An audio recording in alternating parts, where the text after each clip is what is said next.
நாமக்கல் மாவட்டம் பள்ளிப்பாளையம் பேருந்து நிலையம் அருகே உயர் ரக மதுபான கடையை அகற்றக் கோரி முன்னாள் அமைச்சர் தங்கமணி தலைமையில் அதிமுகவினர் ஆர்ப்பாட்டத்தில் ஈடுபட்டுள்ளனர்.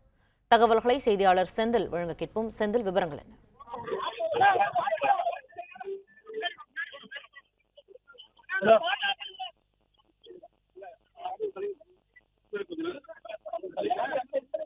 முன்னாள் அமைச்சர் தங்கமணி தலைமையில் பள்ளிப்பாளையம் பேருந்து நிலையம் அருகே அதிமுகவினர் தற்போது ஆர்ப்பாட்டம் நிகழ்த்தி வருகின்றனர். அந்த காட்சிகளை நாம் நேரலையில் பார்த்துக் கொண்டிருக்கிறோம்.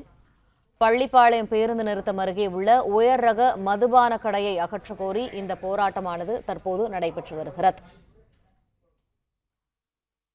தகவல்களை செய்தியாளர் செந்தில் வழங்க கேட்போம். செந்தில், தகவல்கள் என்ன? நாமக்கல் மாவட்டம் பள்ளிப்பாளையம் நகராட்சி பகுதியில் அமைக்கப்பட்டுள்ள FL2 பாறை அகற்றல் பகுதி நாமக்கல் மாவட்ட அதிமுக தற்போது அங்கு ஆர்ப்பாட்டமானது நடைபெற்று வருகிறது. நாமக்கல் மாவட்டம் பள்ளிப்பாளையம் நகராட்சியில் FL2 மதுபான கடையை அகற்றக் கோரியும் திமுக அரசை கண்டித்தும் நாமக்கல் மாவட்ட அதிமுக சார்பில் கண்டன ஆர்ப்பாட்டமானது நடைபெற்று வருகிறது. இந்த ஆர்ப்பாட்டத்திற்கு நாமக்கல் மாவட்ட முன்னாள் அமைச்சர் தங்கமணி தலைமையாக இந்த ஆர்ப்பாட்டமானது நடைபெற்றது. இந்த ஆர்ப்பாட்டத்தில் முன்னாள் அமைச்சர் சரோஜினி உள்ளிட்ட கட்சி நிர்வாகிகள் மற்றும் பொதுமக்கள் தொண்டர்கள் என ஏராளமானோர் பங்கேற்று இந்த ஆர்ப்பாட்டமானது தற்போது நடைபெற்று வருகிறது. பிளே ஸ்டோர் மற்றும் ஆப் ஸ்டோரில் இருந்து பாலிமர் செயலியை QR கோடு மூலம் பதிவிறக்கம் செய்யுங்கள். செய்திகளை உடனுக்குடன் பெறுங்கள்.